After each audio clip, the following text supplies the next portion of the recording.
All right, good evening, everyone. Thanks so much for joining us tonight. We are so grateful for your interest in learning about men's health, and we appreciate the opportunity to share this information with this group tonight. My name is Amanda, and I'll just be the host of our event. So a couple quick reminders before we get started.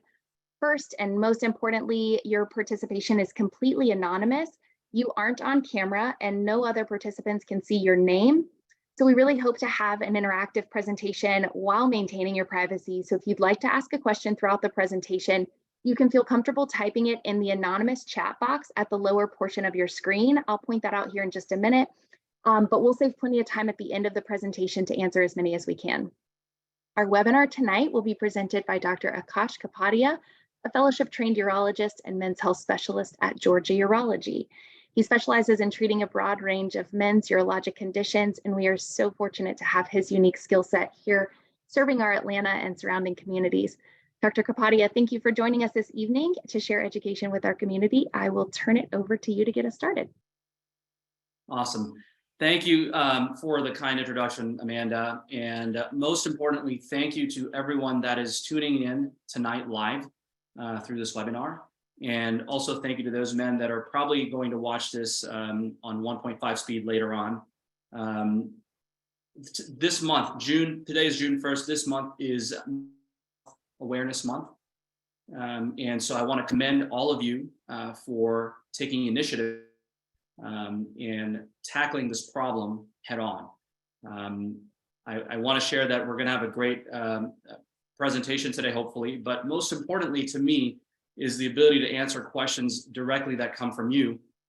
It gives me a little bit of insight of what patients and folks out there are wondering and allows you to understand things in a more comprehensive way. So please fire away those questions in the chat boxes. We'll put those all together and I'll do my best to get to all of them. Once again, as Amanda said, these are anonymous. Nobody knows that you're asking these questions. So please feel free to ask them. I'll do my best to answer them. With that said, we're going to get started. Let's see. All right, just a quick slide on my profile here. These are the places that I practice. I'm part of Georgia Urology. As my background, I'm from Alabama, so I went to school at UAB. I did my residency in urology at OHSU in Oregon, and then I did a fellowship in men's health and sexual medicine up in Seattle at the University of Washington. This topic, erectile dysfunction, is very important to me. This is kind of my passion in urology. And so what I really enjoy about this particular talk is the ability to sort of deconstruct what ED is and help folks understand what ED is. And my hope is that you guys will take a lot away from that. I think understanding the problem results in normalizing the problem. And normalizing the problem hopefully will result in solutions for a lot of. So ED is plain and simple, the inability to achieve or maintain an erection that's reliable and firm enough for penetrative intercourse. It's super common. About 1 in 5 American men older than 20 experience ED in their lifetime. Okay, more than half of men over the age of 40 have some degree of ED. You guys, it affects almost 40 million men in the US. So this problem is super common. You're certainly not alone when it comes to ED. I think this slide is probably one of the most important slides. As I mentioned, I like talking about and explaining ED because once you understand it, you get how it works and you understand why it's inevitable that all men, or most men at least, will get ED, as we go on in life. Erections and the male penis is plain and simple hydraulic systems. Okay? We've got a hydraulic system built into us. This hydraulic system is battery powered.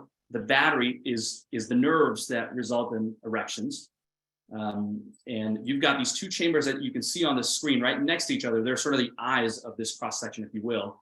Those are the two hydraulic chambers that we have built into us. And those chambers have an inflow and an outflow valve that is actually controlled by the battery. ED really is failure of either the battery, meaning the nerve's not working, the inflow system's not working like they're supposed to, meaning the arteries to the penis, and or the veins or the venous systems having an issue, or the outflow mechanism having an issue within the hydraulic system. Sometimes it's a combination of 2 or 3 of those problems together. Okay, so that's really how erections work. It's a hydraulic system designed based on a battery, an inflow system, and an outflow system. And I do want to point out here on this slide that ED has a significant impact on quality of life for men and couples. There is a strong link between ED and anxiety and depression. So I do want all of you to know that this is a real problem, and it affects a significant parts of our lives. As far as causes for ED go, probably the most common cause of ED is vascular disease. The way your primary care physician or your cardiologist explains this is sort of the plaque buildup within your blood vessels. The term we use in medicine is atherosclerosis, which is clogging, if you will, of your hydraulic systems. And so 40% of ED is caused by vascular disease, such as cardiovascular or coronary artery disease. 30% of ED is actually caused by diabetes, which is a huge chunk of patients that experience this problem, and a growing problem in the United States. Believe it or not, 15% of ED is actually caused by medications that are prescribed by your physicians, whether it's for high blood pressure, whether it's for anxiety, depression, or a variety of psychiatric illnesses, as well as many other medications that have interactions and cause ED. Now, the remainder of the causes for ED are a variety, which include pelvic surgery, prostate surgeries, or colon surgeries that you might have had, or endocrine conditions. But by far and away, the 3 that I mentioned are the most common causes of ED. So let's talk about ED and the diabetes connection. Now, this data is actually fairly old. It's from 2015, which shows that over 15 million men in the U.S. have diabetes, right? So this number is growing in the U.S. Patients with diabetes and ED are certainly less likely to respond to oral medications. In men with diabetes, ED tends to be more severe, and it tends to be more associated with a decreased quality of life. And in some patients, ED can be a presenting symptom of diabetes. In our world, in the men's health world, we call diabetes sort of the double whammy for erectile dysfunction. Not only does it affect your battery, which are your nerves, but it also affects the blood vessels. So that's why ED tends to be more severe in patients that have diabetes. Important, very, very important slide here, the link between ED and heart disease. Symptoms of heart disease may precede erectile dysfunction in many men by nearly 2 to 3 years. And so we know from many studies that ED is an independent risk factor for future heart-related events. As you can imagine, the severe ED is correlated with the extent of coronary artery disease or heart disease that a patient might have. And as I alluded to earlier, ED precedes coronary artery disease by in almost 70% of patients. So this is why it's important to identify this as a problem, as it may indicate other issues that we may be suffering with. And why is it that ED precedes coronary artery disease? I think this next slide is really, really meaningful, and it's gonna make a lot of sense. The pictures here you see, the 4 pictures here, these are the diameters of arteries within our bodies. And on the left side, you have the penile artery, which is about half the size of the second blood vessel here, which is your coronary or heart arteries. And as you can imagine, half the size, well, it makes sense that the one that gets plaque buildup and clot first is going to be the penile artery. This is why ED can be a precursor to coronary artery disease. Just a quick mention of low testosterone and erectile dysfunction. Low testosterone is when a man's body produces less testosterone than normal.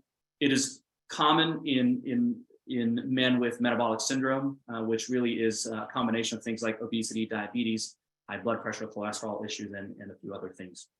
Approximately 4 in 10 men over the age of 45 may have low testosterone. And your increase in age, the risk of low T increases by 17%. This is extremely important. Low testosterone does cause significant decrease in libido for men. It can cause erectile dysfunction. It can also cause ejaculatory dysfunction in men. So based on guidelines, it is recommended that you have your testosterone checked when you are being evaluated for ED. And I would recommend that when you are having screening exams with your primary care doctor.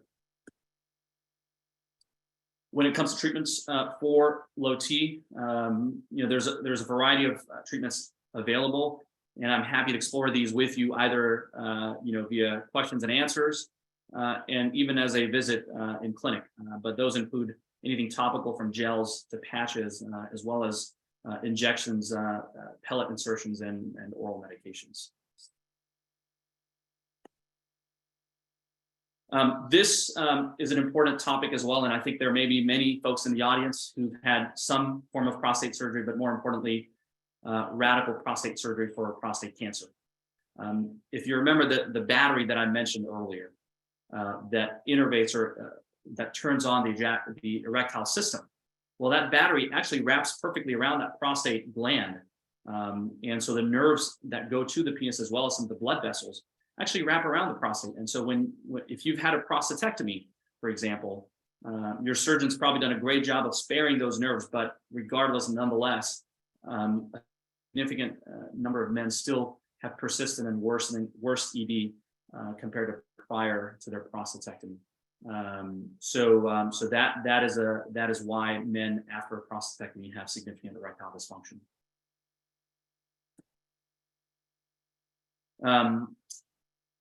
And ED and sexual dysfunction after radical prostatectomy affects nearly 75% of men, as I mentioned earlier. And even with a nerve-sparing surgery, ED may persist a year or longer. Okay. Sexual dysfunction after radiation affects up to 50% of men, and this is more of a progressive effect, where men may not have immediate ED, but over the years, from 2 to 5 to 10 years, they develop more severe ED as they go on. I think this is a very important slide because we're recognizing that more and more men have come forward with this particular condition called Peyronie's disease.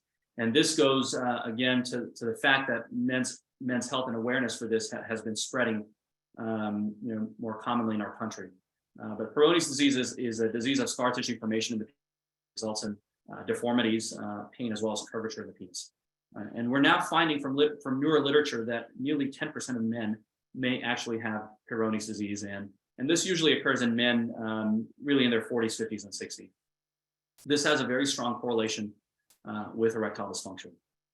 We do think that erectile dysfunction may play a role in causing Peyronie's disease, and vice versa, where Peyronie's disease can certainly then worsen erectile.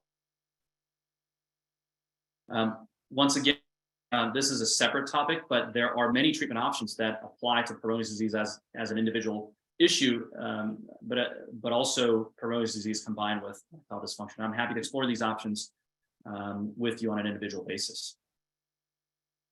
Now we're getting to the point of the conversation where we sort of dive into treatments, and I imagine that a lot of you have probably explored 1, 2, 3, or 4 options that we have available to us. So really my goal today is to touch on them, but perhaps give you a little more insight into how I treat ED and how we can optimize treatments for men who perhaps tried a variety of these options.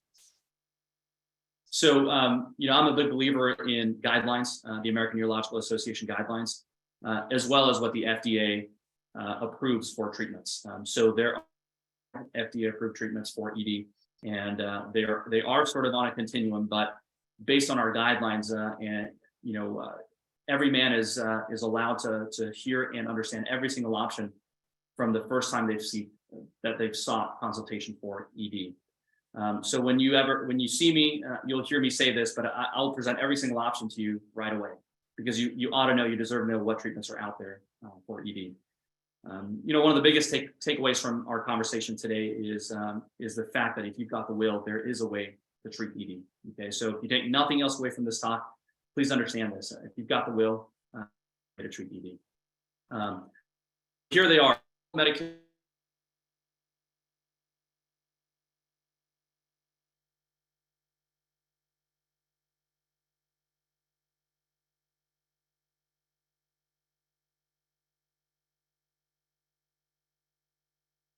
here, but I'll tell you which ones I like, which ones I don't really like. Man, I think the connection weakened, or there's an unstable connection. Can I you did still see that. confirm that we are all good? We're live. You Okay. you muted out for just a quick second, so I'll let you know if that happens again. I'll shoot you a text, but Okay. you're back. All right, good. I was just saying that there are a couple of treatments that I'm not a big fan of, and a few that I like a lot, and I'll sort of give you my 2 cents on those. Oral medication. So how do they work? Just go back to that example of hydraulic systems. You've got the inflow mechanism, which is your artery, your penile arteries, that really dilate to increase blood flow when you're aroused.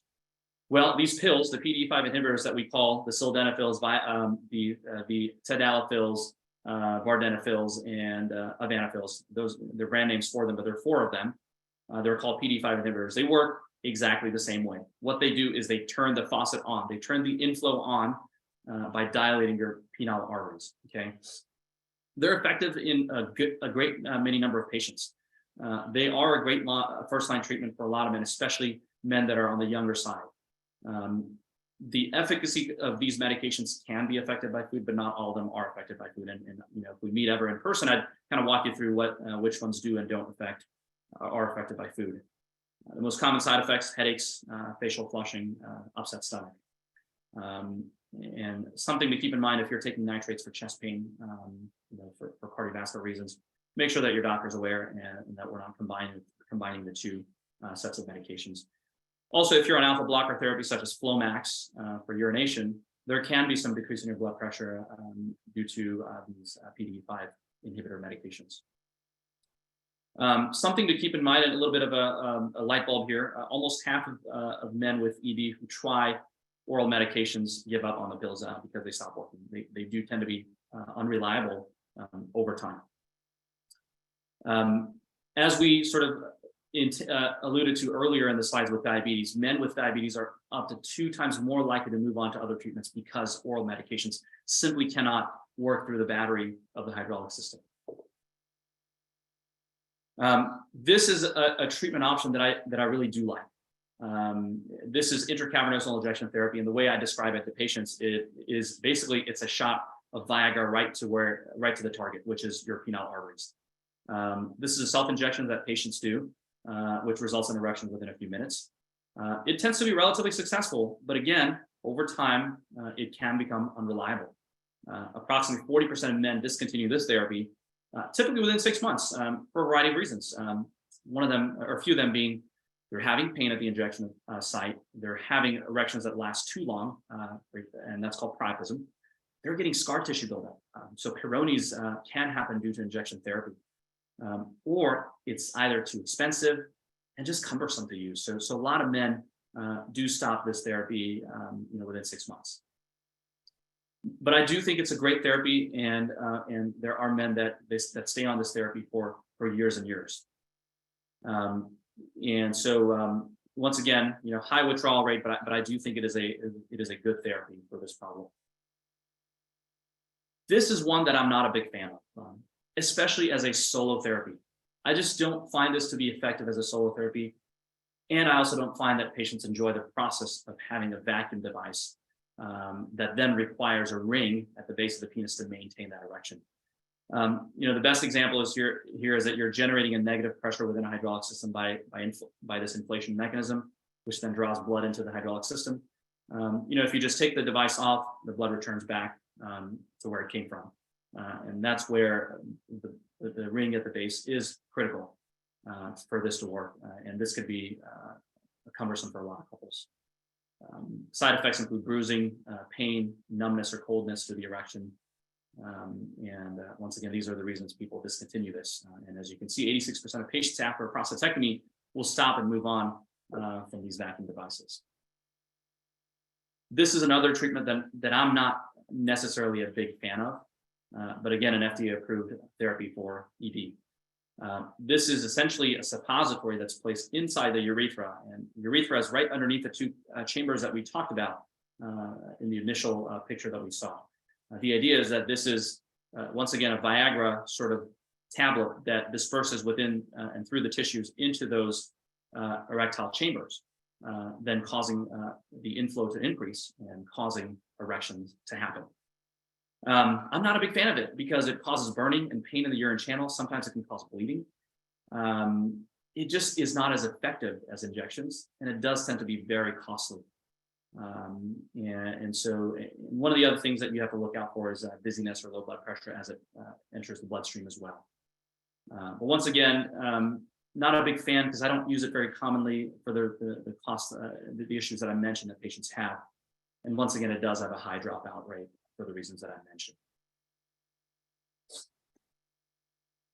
The fifth and perhaps the most definitive treatment for ED is penile implant. This is a completely self-contained and completely natural appearing and discrete device that's placed into the natural space that exists within your hydraulic system. And the way I describe this to patients is we're just replacing your old hydraulic system. The way it works is fluid is transferred by squeezing the pump that sits within the scrotum. And the fluid is transferred from the reservoir tank that you see up at the near top. And that fluid is transferred into those cylinders that go in exactly into the hydraulic chambers that you have in the penis. And this is customized to your length and size. And how effective is it? The numbers are on the screen there, but it's highly effective. Patients report erections that are excellent or satisfactory after a penile implant. The most common side effects, and we'll get a little bit more into it, is the malfunction of the device. It has a lifetime of about 10 to 12 years, and the very small risk of infection. As you can see at the bottom of the screen, at 7 years, 94% of these devices are still fully working. One of the trivia questions that I always ask patients is, what is the oldest treatment for ED, or one of the oldest treatments for ED? And patients almost always say pills or injections. The truth is the penile implant is one of the oldest, if not the oldest, treatment that we developed for ED. This year actually is the 50th anniversary of the penile implant that was first designed and placed in 1972 or 1973. The pills were actually the last to come on the market somewhere in the late 80s or not early 90s when Pfizer designed or came up with Viagra. But this is a 3-piece penile implant that makes erections appear as natural as possible and in the flaccid state make the penis look as normal as possible. And I tell patients this all the time, but if you did not tell anyone that you had an implant, nobody would ever know that you had an implant. This is the most implanted device and the only one with antibiotic coating on it. Once again, this data is old, but more than 500,000 or 500,000 men in the US have a penile implant. I think I'm supposed to click this video. Let's see if it works.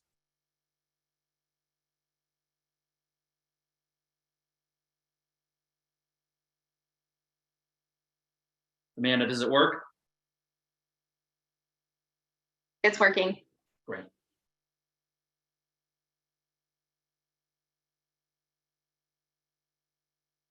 It doesn't have sound. You'll have to narrate, though. I should have told you that. Yeah, sorry. I should narrate. So I'm going to pause for a second. In the very beginning, you saw this shows the implant, but in the beginning, you saw that there's just no outward evidence of anything being abnormal on the surface of the skin. So it's important to note that these are completely discrete and internal. But you can see that the system is self-contained, and by pressing on the pump in the scrotum, the model is able to transfer that fluid from that reservoir directly into those cylinders, resulting in a very natural appearance of the penis.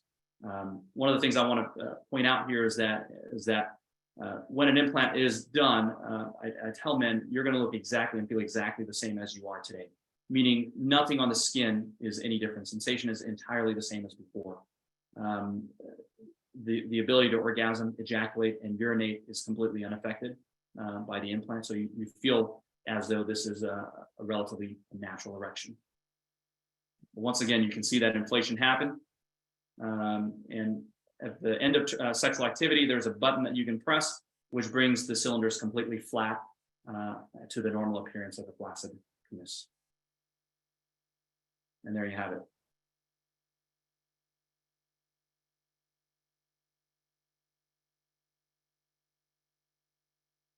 I think that we'll skip through this. It should allow you to skip to the next slide. There you go. Oh, go one more. There we go. Okay. What to expect from a procedure like this? This procedure is usually performed as an outpatient surgery. Probably 98% of my patients or 99% of my patients have this as an outpatient surgery. This surgery takes about an hour. It's done through a very small incision, either in the scrotum or above the penis near the pubic bone. Generally, there's a few days of discomfort, swelling, bruising, and return to normal activity, usually within 7 to 10 days. And I tell men the time from surgery to sex is usually about 4 weeks. A very important question in today's times, cost and coverage. Insurance coverage for ED does vary. It is interesting to note that things such as injections or even urethral suppositories are not covered by insurance for a majority of the patients, if not all of them. It turns out implants are often covered by commercial insurances, and the reason for that is Medicare usually covers penile implant.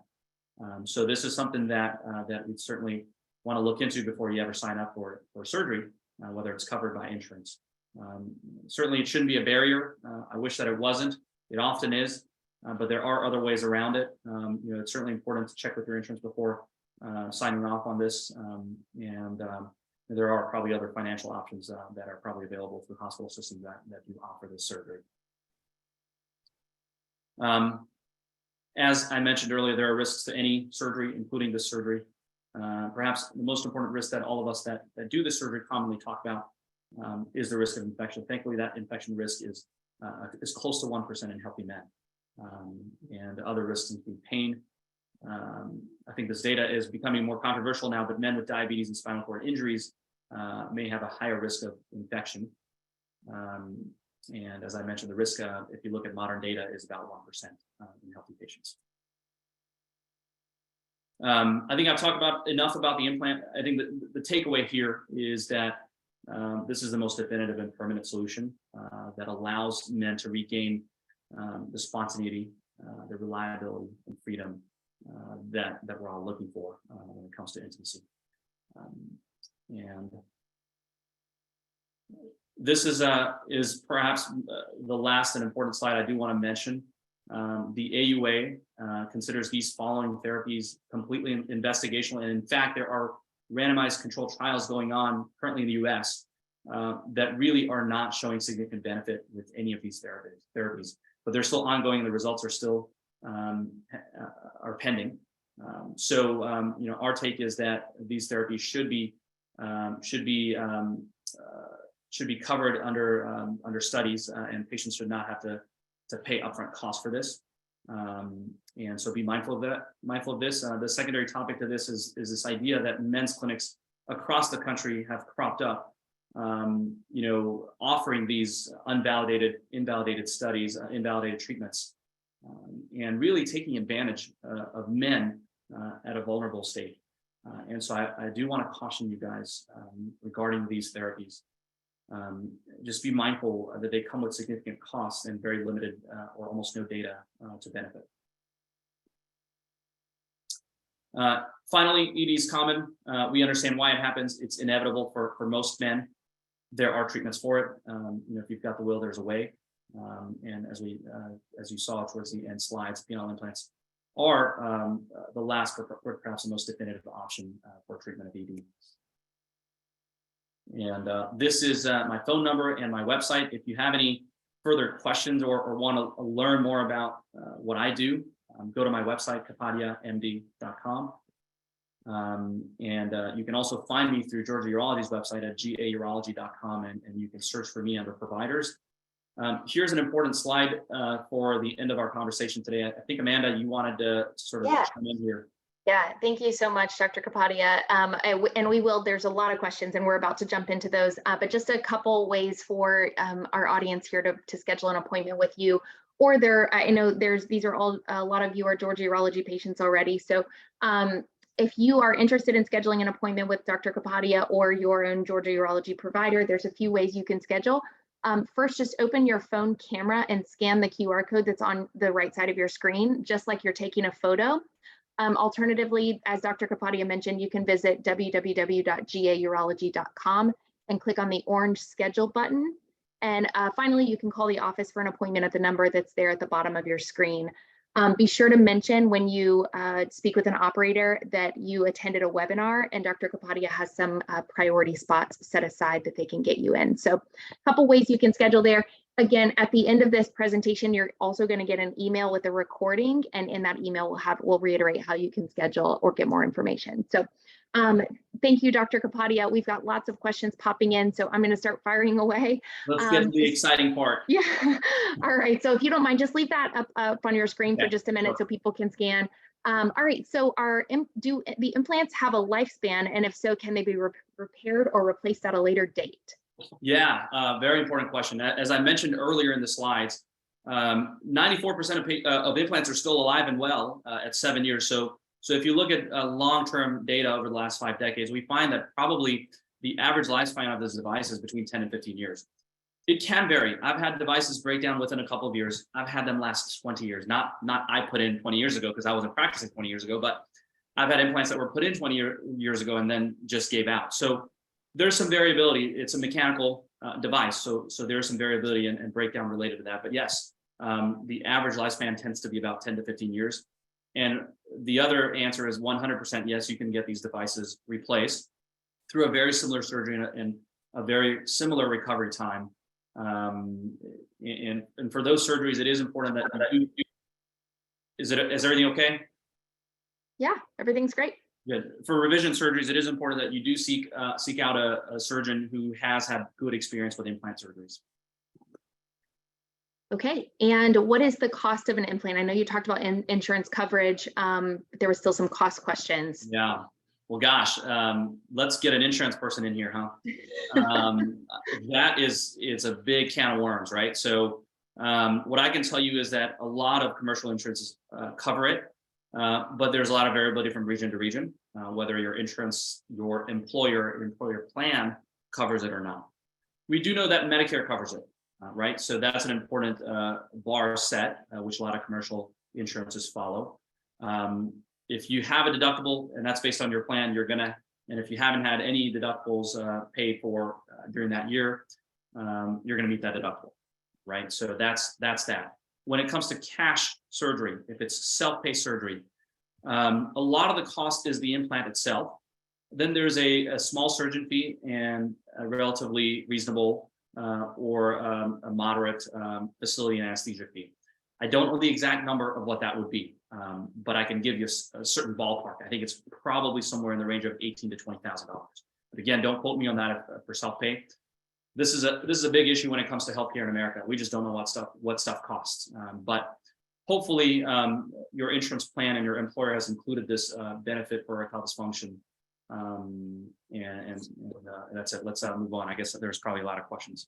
Yeah, and I'll just add, Dr. Kapadia, if it's okay, Georgia Urology has an insurance team, and if you decided to move forward with this surgery, the insurance team is going to run your benefits beforehand and ensure that you know exactly what your out-of-pocket is before you ever proceed with surgery. So, all right, very good. So I had prostate surgery in March to increase urine flow. I now have no semen and my libido has lessened. Is there anything I can do to return to more normal sexual activity?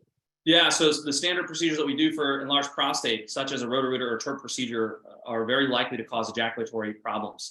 They affect both the ejaculatory systems, past the prostate as well as near the bladder neck. So that's a common problem. That cannot be fixed. However, you should still be having orgasm after a BPH procedure. So unfortunately, there's no way to fix ejaculatory problems. When it comes to the libido issue, as I sort of alluded to earlier in my slides, there probably could be a variety of things at play. Often hormonal issues such as low testosterone can be causing low libido, and in fact, testosterone replacement is shown to increase libido more than any other symptom that a man may take testosterone for. So that's something that could be at play. I think that there's also a lot of psychiatric elements to sexual function. So, for example, if you're having significant ED and you're not confident that you're going to get an erection, or have anxiety related to approaching a sexual event, well, that's automatically going to result in a decrease in your libido. So there are significant factors at play here, but I think it starts with a proper evaluation, including hormonal studies. Thank you. Does a person develop a tolerance to trimix requiring increased dosage to retain the same effect? Yes, the answer is yes. And perhaps it's not tolerance. Perhaps what it is that your penile arteries are finally sort of just slowly giving up, right? So the higher and the higher dose you need every time, it's because your penile arteries are going from here to here. They used to go from here to here when you got the medication. Now they're just sort of barely dilating. And that probably speaks to some degree of tolerance, but also more importantly, developing atherosclerosis or plaque buildup over time within those penile arteries. The other thing that may also be going on with men that fail injection therapy is they've got a leak in the system. You've got a tire tube in the penis and the tire tube gets leaks, and those leaks are your venous systems draining blood out. So even though your arteries can get real big with the injections, well, if you've got a leak in the system, injections may not work. Okay, I am 69 and I've been experiencing lessened sensitivity and longer times before ejaculation. Is this another issue going on, or is this just age? Yeah, I think some of this is age. It is true that men do complain of decrease in sensitivity as we age, and perhaps this goes back to the hydraulic system and the battery systems, which are your nerves, your sensory nerves that could be getting affected. If you have diabetes, perhaps that's a risk factor for sensitivity issues. Once again, as I mentioned, low testosterone has also been linked with sensitivity issues, but perhaps more importantly, ejaculatory issues. In men that have delayed ejaculation, testosterone is an important factor to check here. And sometimes it is possible that sensitivity can improve with testosterone replacement if you truly do have low testosterone. All right, I take Flomax twice a day. Does this have a contraindication with Viagra? Viagra has worked for me for a long time, and about a year ago it became problematic. Yeah, well, you already answered that question, right? If you have used it for years and it hasn't caused side effects, then it's unlikely to. I do think taking Flomax is safe when combining it with Viagra. But what you're describing is the typical pattern of failure of systems where medications become unreliable. As I mentioned earlier, the vessels become less responsive over time. The inflow mechanisms become less responsive over time due to Viagra. And finally, the systems start to also leak, which is what results in failure of Viagra. How does scar tissue develop in the penis? Yeah, so that's a really deep question, actually. Scar tissue develops, in the context of ED treatments. Injection therapy introduces microtrauma to the penis, and your body's response to any kind of trauma is to bring in factors that cause scar tissue. So you're likely to get scar tissue to some degree with injection therapy. But when it comes to just general scar tissue or Peyronie's disease, why does that happen in men in certain age groups? We believe in a couple of things here. One theory is that there's probably some genetic predisposition to men getting Peyronie's disease. In other words, why are the other 90% of men not getting Peyronie's disease when they're getting ED? There's probably some genetic factors that result in more scar tissue formation in men. The other element, though, is this insidious onset of ED, where sort of the way it's explained is your erections are getting weaker as you get older. So there's a little bit of buckling that happens during sex, and that results in small microtraumas to the penis that you may not be aware of. And that results in that inflammatory response resulting in more scar tissue deposition in some men. But I think that's the idea that we all believe when it comes to fibrosis in the penis. Is the implant just for ED, or does it also work for Peyronie's disease? Yes, good question. It works for men that have Peyronie's disease and erectile dysfunction. It's sort of the two birds with one stone solution. And that's based on guidelines. Men that have ED that's refractory to oral medications and have Peyronie's disease, those men should consider a penile implant as a resolution to both problems. I said refractory to oral medications because you can't be doing injection therapy but also then having Peyronie's disease treated, because that's sort of counterintuitive, because as I mentioned earlier, the injection therapies can increase your risk for Peyronie's disease. So if you're refractory to oral medications, then your solution for Peyronie's would be a penile implant. Excellent. I'm going to consolidate these. I've got a few questions about supplements. So I see advertisements for, I don't know how to say this, Rugiet, Rugiet. Okay. dissolvable oral pills that have several ED drugs in them. Is this legit? And there's another question about his Synergy supplement. Can you maybe talk about the value of taking supplements and what your general opinion is of those? Yeah, I don't know what the first supplement, the first medication is. It sounds like perhaps a compounded drug.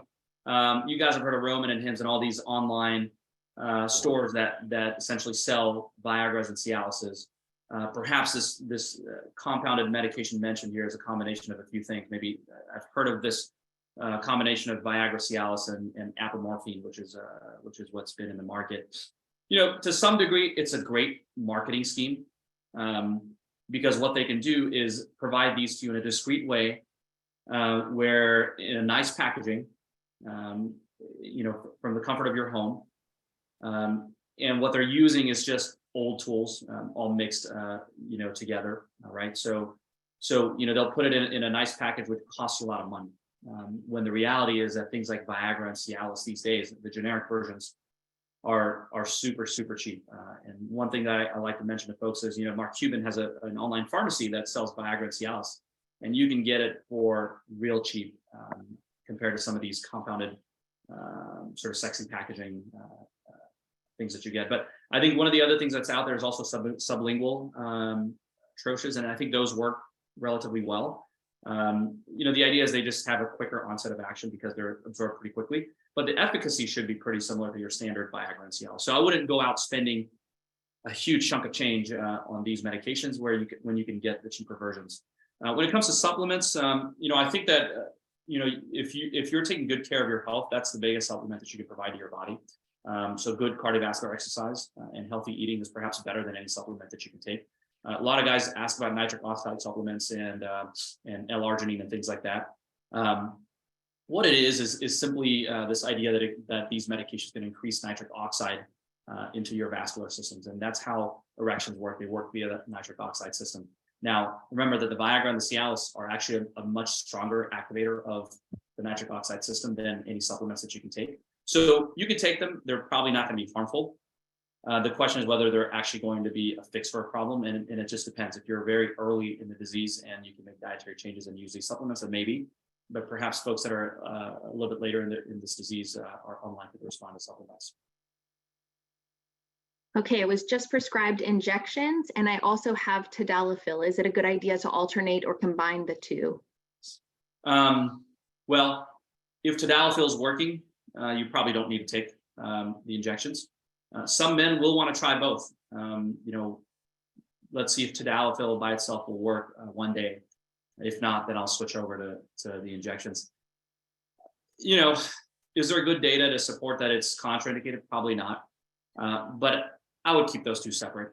I probably wouldn't combine injections. It's when you're using injections, it's like the Viagra is just a drop in the ocean. So or the tadalafil is just a drop in the ocean. So why do it when you've got the big guns?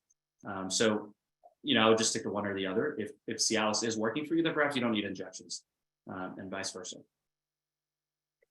Does the penile implant keep the penis hard even after ejaculation, or does the penis go flaccid after ejaculation? Yeah, so it doesn't have the battery that you do to turn off on its own. And maybe it's a bad thing, but maybe it's a good thing for a lot of couples that when you have climax and ejaculated, you can still keep a hard erection for your partner. And this is perhaps what results in a higher satisfaction for a lot of patients and their partners. It doesn't go down by itself. You do have to press a button to bring the erection back down. But as I mentioned, maybe it's a bad thing, but maybe it's a good thing. I hope that answers that question. A couple testosterone questions for you. How do you feel about pellets versus injections? I think this is where a lot of the nuances are up to the provider and the patient and what works for you, right? So a lot of men do not like doing injections once a week. It's a pain in the butt or in the thigh or whatnot, right? So so pellets are a great option to be able to do every 3 to 4 months. Some patients don't respond as well to pellets, or they have a lot of scar tissue over time due to pellets, or have a lot of pain and bruising and doctor visits because of pellets, so they choose the other. So it really depends on your situation, but I think both are fine options, and that applies to all of testosterone replacement therapies. they're all fine options. It's just a matter of what's going to work for you in your lifestyle. And then do you find that testosterone medications cause ED? No, nothing in the data suggests this. Good. In fact, the idea is that it should potentially help erectile function if it's related to low testosterone. Okay. And then this is actually a good question. Who tests for low T? Is that my urologist or my primary care physician? I think that question could probably be answered as well for ED and many of the other conditions that you talked about. So, well, if you've got a urologist, then the easy answer is your urologist, certainly for really both problems. And if you don't have an established urologist, assume everyone that's here probably has a urologist. But if you don't have a urologist, then your primary care physician can certainly test you for low T. They often will get you started on medications for ED as well. But anytime you feel like you're just not getting enough time, or they just don't have the time, which they really don't, you're certainly ought to ask for a referral to a urologist. Great. Does the implant impact my sensation? Yes, I think we addressed this earlier in the slides, but the short answer is no. There can be a very small risk of a complication through a certain approach of the surgery that could damage the penile nerves, but I haven't seen that happen. I don't think really it seems to be a theoretical risk, but it shouldn't affect how the skin feels. It shouldn't affect your ability to feel aroused. It shouldn't affect your ability to orgasm and climax. It just gives you an erection when you want it and lets you keep it for however long you want.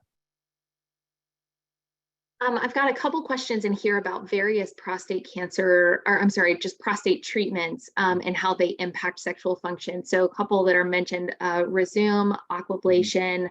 Can you just generally talk about how prostate treatments can impact sexual function, or if they can? Yeah, so gold standard therapies for prostate surgery, benign prostate enlargement surgeries, those have traditionally caused ejaculatory problems for men because of thermal heat that we have to apply to resect tissue. That's really where the idea of a minimally invasive procedure really came about, especially for younger men when ejaculation preservation is important. So procedures like UroLift or Resume or even Aquablation, which is the most recent procedure, have a very high rate of preserving ejaculation. So for men that are seeking that particular aspect of BPH treatment, would do very well with the first, second, or third of those options, depending on a lot of nuances that relate to your prostate anatomy and your prostate size. Amanda, was there a question about prostate cancer surgery as well? No, that was my mistake. I just said that on accident. My apologies. All right. So can plaque buildup in the arteries to the penis? Can plaque buildup in the arteries to the penis be treated, and would it be effective? Great question. So unlike how your interventional cardiologist or cardiothoracic surgeon who can go in and remove plaque by putting a stent in the coronary arteries, that is not possible in the penis. Primarily because one, it hasn't worked based on studies way old several decades ago. But number two, there are multiple branches that occur when the arteries get to the level of the penis. That targeting specific vessels would just not be possible because it's sort of an all-inclusive disease where it affects multiple areas of the penis rather than sort of the 1, 2, or 3 arteries of the heart. I hear me too, bud. I hear radio advertisements that claim solutions. They seem to be fake. I wish I could have made this question up. This is a good one. Is there a custom medication cocktail that they're advertising? Yeah, it's the last slide that you guys saw. I mean, I think that, well, yes and no. So, if they're selling you injections, then those specific injections, and that's the intracavernous injections that we talk about, which are often a combination of 1, 2, or 3, or 4 sort of vasodilators. What you might have commonly heard of is prostaglandin or trimix, bimix, or quadmix. If they're selling you those things, and those are just compounded intracavernous injections that should work, like a medication that you can get from your urologist's office. They're not selling you anything fancy. They just get you signed up with a subscription plan, which then ends up being a lot more costly for you. So yeah, partly those things can work, right? Once again, though, with these men's clinics practices, you're not really seeing a physician, let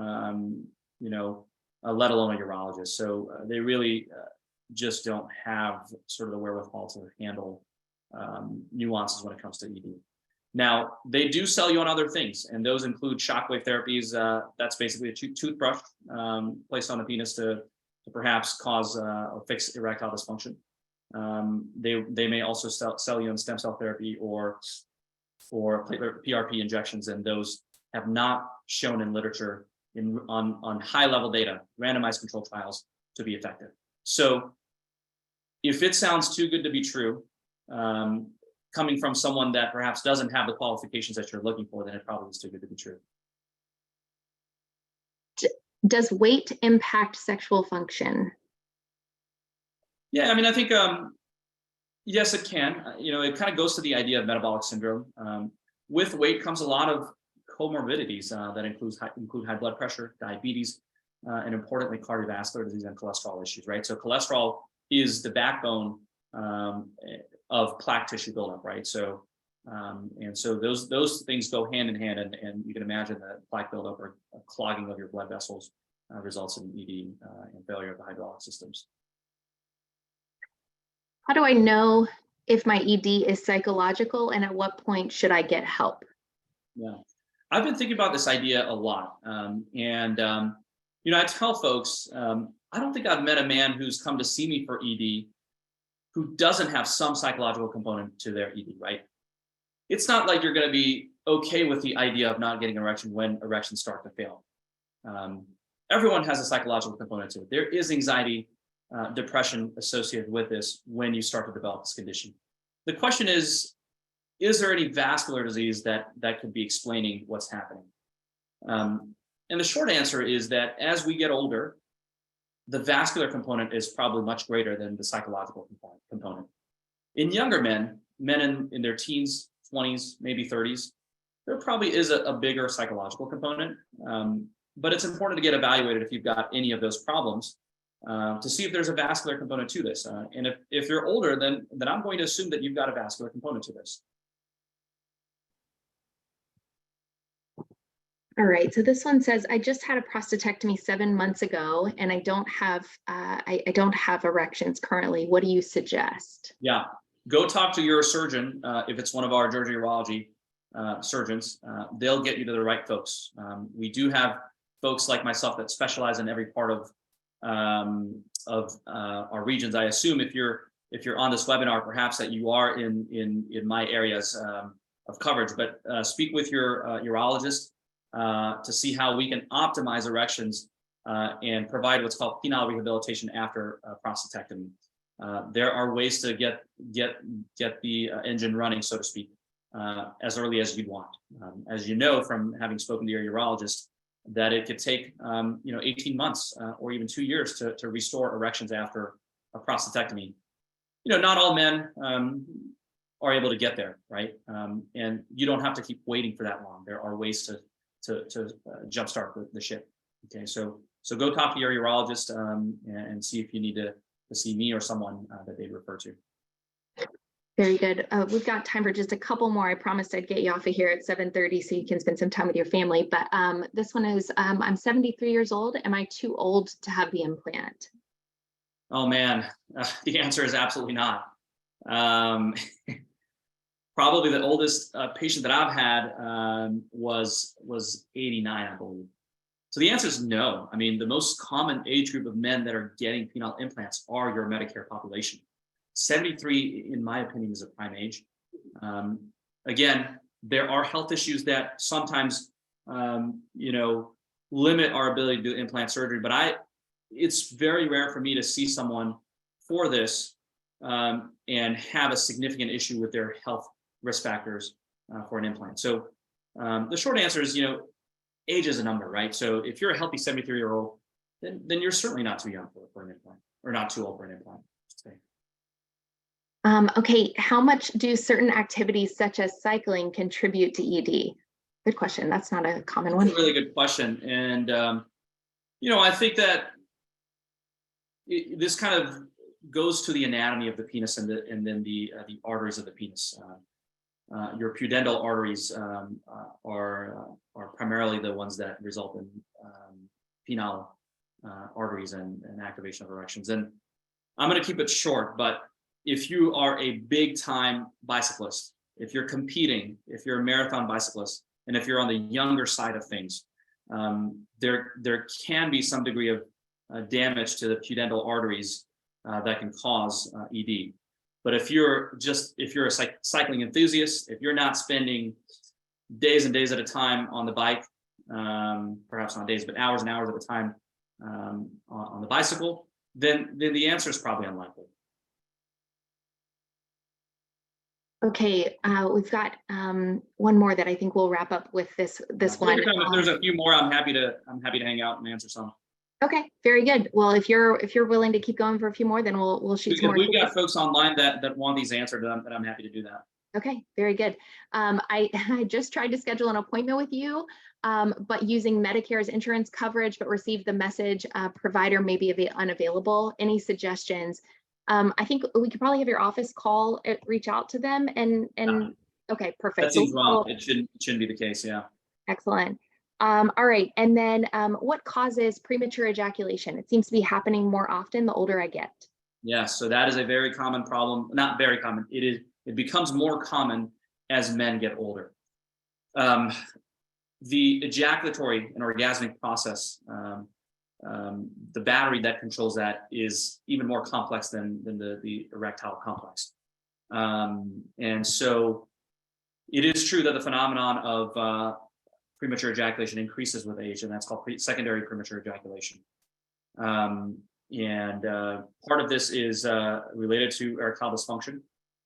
Part of it can be hormonal. Part of it is we just don't know. We don't know why that happens, but it is true that this can happen. This certainly poses a lot of challenges for patients that are older and have ED, right? So when you have premature ejaculation and you're sort of barely able to maintain an erection, well, you're going to lose that much quicker. And that affects satisfaction of your partner. And, in those scenarios where pills are not working well for ED itself and premature ejaculation becomes a bigger problem, as we mentioned earlier, penile implant can really help overcome that hurdle for a lot of couples. But again, to answer your question, this is a tough problem. There are some solutions that I have tried in many of my patients. Some work, some don't. That's just a matter of a trial and error thing that we'd probably discuss in person. And is premature ejaculation common after implant surgery? That's one I've not heard either. Not that I know of. And that's a really good question. I don't think I have any data to say that it is more common. I don't think I have any data to say that it's not more common. Okay. Do you also treat BPH problems, enlarged prostate problems? Certainly, yeah. Anything that relates and pertains to men's health. Yeah. All right. I have testosterone total, which is 315, technically not low, but wondering if a testosterone shot or pill might help me. Yeah, good question, right? So we're learning more and more. In fact, a great study came out just this past year that relates to a man's age and testosterone levels and why we shouldn't use the common broad parameters of 300 to 800 in every single man, right? Younger men should be at a slightly higher level than older men. It is common after a certain age, especially 60s, 70s, to have a lower scale or lower range of testosterone. So 315 for your age may or may not be normal, right? This all depends on your age, number one. It also depends on your treating provider. It depends on your insurance. So insurance will often not cover treatments for testosterone when they don't fit the certain criteria, which really the starting point they've determined, and this is based on old studies at 300. But with that said, have your testosterone checked at least twice in the morning, first thing in the morning, and see where those levels are. In many cases, I will have patients try testosterone to see if it helps them. And again, this depends on your symptoms. It's not a numbers game. It's not a treatment of numbers. It's a treatment of symptoms. And that's all I can say about that. The large vein on the top of my penis appears to be blocked and has made a U-turn going in the opposite direction. Any idea what's going on here? Can you repeat the question? The vein is black and what was Sure. The large vein on the top of my penis appears to be blocked and has made a U-turn going the opposite direction. I think that's just tortuosity of veins, and that can happen. I don't know of a way to know that it's blocked. except that it's a vein, and when veins stop functioning or malfunction, your body develops collateral veins that continue to help drain the penis. So that itself is not an alarming situation or concerning situation. These kind of superficial veins can tend to get tortuous and bloated, but certainly are not a medical emergency or something to be concerned about. Is there any way to test your testosterone at home? Lots of questions about testosterone tonight. Yeah, probably not in a good way. Yeah, I would stay away from those. You need a good testosterone from a proper bloodstream in the morning. Home testing is probably not the best place to go, simply because again, the results will not be accurate based on where you send it. And number two, if you want insurance coverage, you ought to do it the right way. Okay, I had my prostate removed a couple weeks ago. I was prescribed Cialis, which I take daily, but when should I expect that to help my ED? I assume it might be too soon after surgery. Yeah, and that's a good question. And I'll be very clear about Cialis daily. I use it all the time. The reason I use it, though, is very different. In my mind, Cialis post-prostatectomy is not designed to give you erections. It sounds controversial. It's not designed to give you erections. It's a rehabilitation tool because the data has shown that men that take daily Cialis versus on-demand Cialis literally have no difference in terms of outcomes when it comes to erections. So it's not a tool to give you erections. I use it as a rehab tool because it increases blood flow in the penis. And the idea here is that it potentially can help limit atrophy of the smooth muscle in the penis, i.e. Less shortening of the penis. Potentially can help restore normalcy of the tissue, and potentially can help restore erections down the road. Okay, not immediately, but down the road. Again, that is theoretical, but that's how I use it as a rehab tool for the penis to get regular blood flow rather than erectile function. How serious a concern is the possibility of elevated HCT and clotting issues with testosterone therapy? Very, very. So it used to be a theoretical risk, but another study just this past year has come out that shows men that have an abnormal hematocrit level are at a higher risk of DVTs when they're on testosterone therapy. So that has been shown directly with TRT just recently in a study. So I consider that a very important factor when counseling patients. All right. I'm trying to go through, there's a lot of questions that fired in all at the same time. So I'm trying to make sure we got them all. So I see about 65 messages here. So there's a bunch. So I was kind of, as they were flying in, I was trying to rattle them off to you. So I'm going back through, but I take Cialis and can get an erection, but I don't have a super hard erection. I'm 60 years old. That may tie into what you were just talking about, but.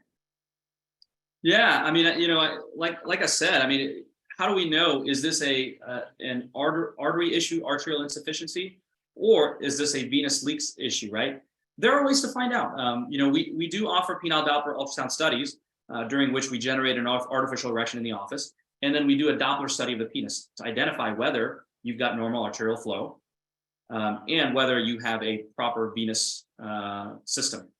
And so we can identify whether you have an arterial insufficiency issue or a veno-occlusive dysfunction issue or a combination of both. The question is, what are we going to do differently when it comes to treatments? The treatments are still exactly the same regardless of where the problem is in the hydraulic system. But perhaps if you're having issues with Cialis, it may be time to revisit the idea of dosing changes or re-challenging with a different pill. Okay, here's one I missed. What prostate cancer treatment is the least likely to cause impact to my erections? Man, is that a difficult question to answer, right? So the short-term and long-term. Short-term, immediately after treatment, surgery is most likely to cause ED. Long-term, radiation therapy has a more cumulative effect where you're more likely to have severe ED and penile fibrosis and shortening over a longer period, which is on the order of 2 to 5 to 10 years. Is it safe to take oral medications every day? I think so. Depends on your age or comorbidities, other medications you take. But I'd have to give you that answer really on an individual basis. In my practice, I do prescribe it on a daily basis for a certain group of men. So at what point after prostate cancer surgery should I be concerned if I'm still having ED issues? I think this is, if I were to put firm parameters on this, certainly after 12 to 18 months, you should be saying, hey, what's going on? What can I do? But this is a very individual question. And I mean, I think that every man and every couple is different. Some couples have the goal of restoring intimacy relatively quickly. And there are ways to do that after prostate cancer surgery. Some couples don't factor intimacy as a big part of their lives. And for them, waiting is okay if they want to wait. But really, it's an individual question, and the answer is rather broad. But I think that if you were to put a firm parameter on it, then at the 1 year mark, you really ought to say, hey, what else can I do? But sooner is always better too. Okay, so what are you mentioned in your slides about Peyronie's disease? What are the therapies that are available for treating Peyronie's, and can it be improved or cured? Yeah, so the older guidelines had a lot of things listed on there in versions of oral pills and things like that. Really, there's no good oral therapy. The only FDA-approved medical therapy for Peyronie's disease is this injection therapy called Xiaflex, which is an enzyme that breaks down the scar tissue. That has the largest randomized trials, and that's what the data is based on, and therefore it's FDA-approved for Peyronie's disease. There are a couple of other injectional therapies that are listed in our guidelines that some places use and some places don't, and they're sort of rare to find, because Xiaflex is perhaps the most common medical therapy. Surgical therapies also exist and are great treatment options for Peyronie's disease as a standalone problem, but also when combined with ED. Is it okay if I bring my wife to my appointment with you? I would hope that you bring your wife to your appointment with me. I love that question. That shows commitment to the issue. That shows that that you're committed to the problem and that you're looking for a solution. And it helps me explain things a little bit better, because us guys, man, we don't remember stuff very well. So when you get home and your wife asks, "Hey, what did he say?" Most of us are going to say, "Well, I don't know. He was talking about this and that." Right. So if you bring your wife, you're going to retain all that information. So yes. I love that. Okay, we're going to stop here for tonight. Dr. Kapadia, thank you so much for giving your time in this evening away from your family. We sure appreciate it. There's a lot of questions in the chat about can I get this in a recording? If you give me about 30 minutes, I'll have a recording in all of your inboxes. You'll be able to rewatch the webinar at your own convenience, even with your wife if you'd like. So Dr. Kapadia, thank you again for all of our attendees for joining us tonight. We certainly appreciate your engagement and so many great questions. Appreciate that as well. Dr. Kapadia, can I turn it over to you for any final remarks? Yeah, no, thank you, Amanda, for hosting this, and thank you to all of you guys for joining in. I think this was a great question and answer session, and I really hope that you guys will take this head on. Talk to your doctors, talk to your urologists. If you wanted to see me, come see me. If your urologist says come see me, come see me. But let's address issues from this. Thank you. Thanks, everyone. Have a good evening.